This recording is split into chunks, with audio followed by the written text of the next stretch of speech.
little battery. Yep, we've got a spark. I can hear the thing firing. Good. Been sitting dormant for a while.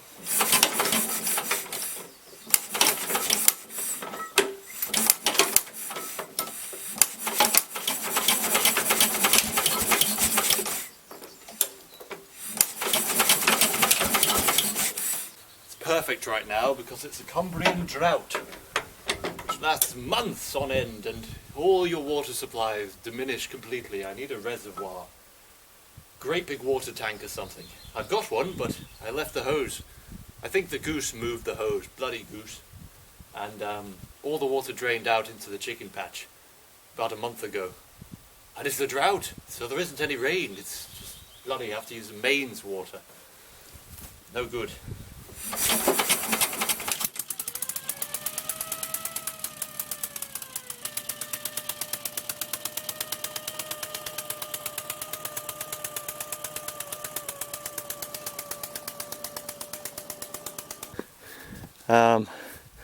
Now this is the point where last time I did this I just, you know, fucking went at it, but that's just stupid. It's a monster. It can just rip through turf, but then you just have loads of turf mixed in with your stuff. So I'm going to get out the small lawnmower, mow all of the business. Oh, a bit oversaturated there. So like, nothing like, what am I fucking saying? Yeah, mowing is all, then rotavating. Well, that answers the question. One of the goose eggs, completely infertile. I did see them mate. They must have only mated 8 times out of 10. Okay, I'm not even sure that's how egg mating works. I mean, it's not a bee. It doesn't store up the reproductive material, but yeah. Anyway, Honda lawnmower. Okay everyone, I found something. There's a stick. Let's give it a poke with a stick. Yes. There we go. Not quite a strong enough stick. There we go, there's a better bird poking stick. What have we got here? Ooh, it's a rook. It's not a crow. It's a rook. Look at that beak.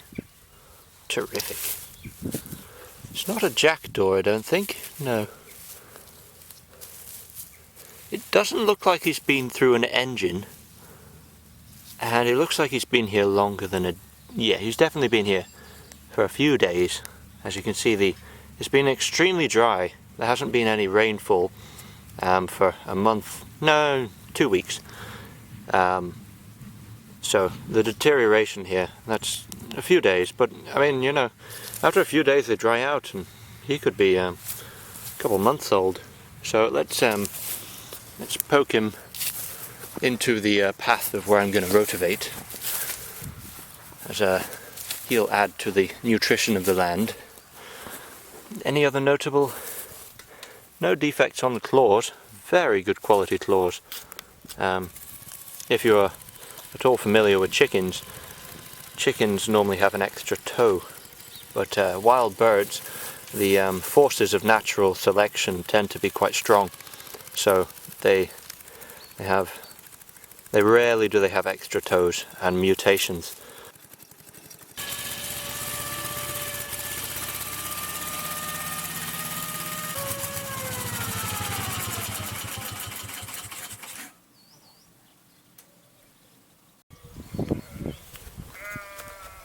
Oh,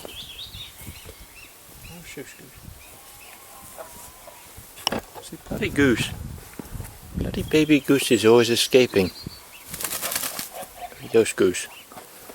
Anyway, over the last few years, I've accumulated a huge quantity of chicken manure and very random composty compost. It's about 2 years old, this compost pile. I'm going to rotivate it somewhat effective machine. Tend to get tangled up very easily. I mean, look at that, great big mess. They work a lot better if you put a rubber hose on them.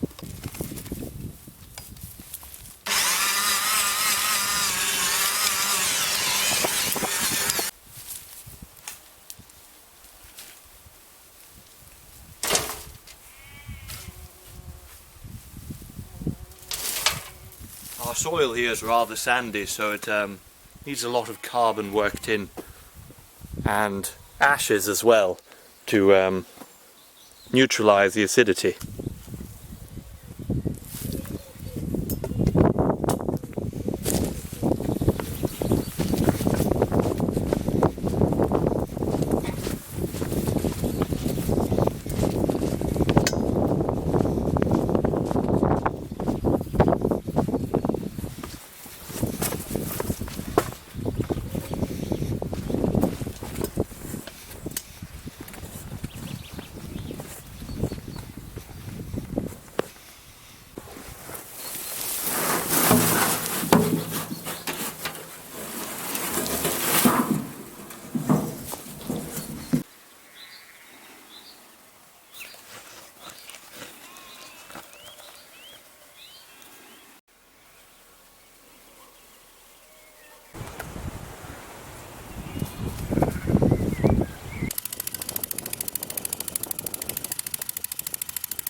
Okay, that's a lot of it done. Isn't that glorious? Oh, lovely potatoes. That's a big gypsy. That's from previous years. And then we have these nice red potatoes.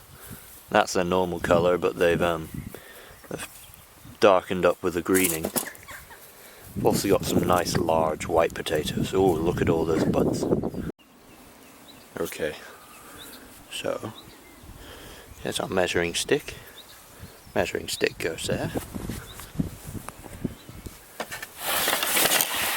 There's our potatoes.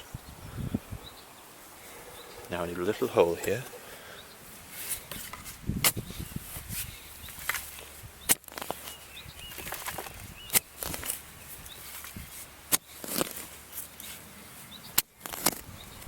You only need to go as deep as a lady's spade. That'll keep the wind from drying it out too much. Then we want to take our average potato. Yes, there we are.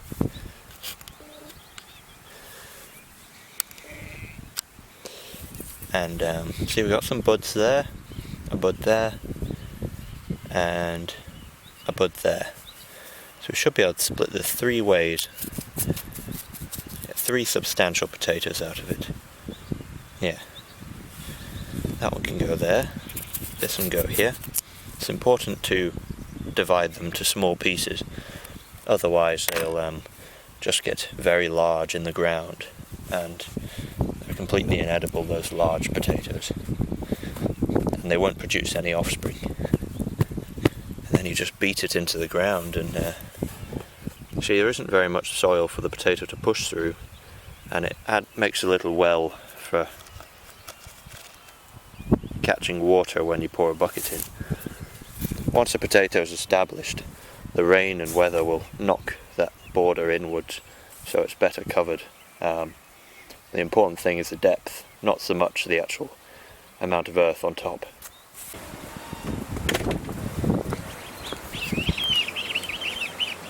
Gooshu, go on, back you go. I know they've all left you alone. I know. I know.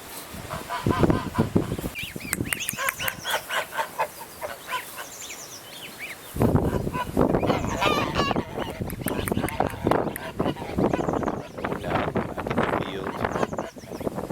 Yes, that's a city goose. Go. Yes, yes. Yes. That's a good goose.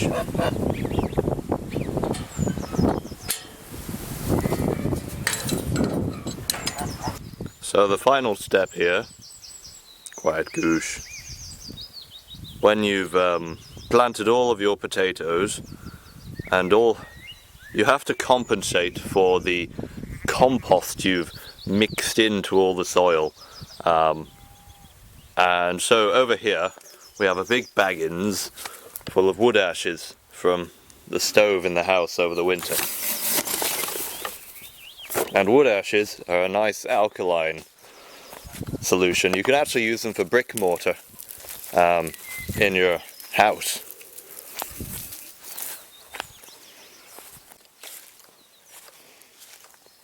If you don't spread ashes on your land, it only takes a few years of compost being mixed in before the acidity of your soil starts to affect your lovely vegetables. The natural process of woodland burning down and grassland burning to produce lots of ashes, which naturally bring back your soil back to a neutral pH, don't happen on your farmland. So you have to sort these things out manually.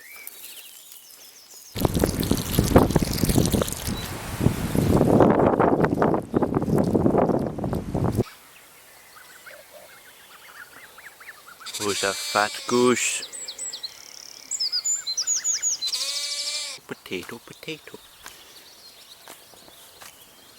Another potato, another potato, another potato. Butternut. Potato, potato, potato, potato, potato.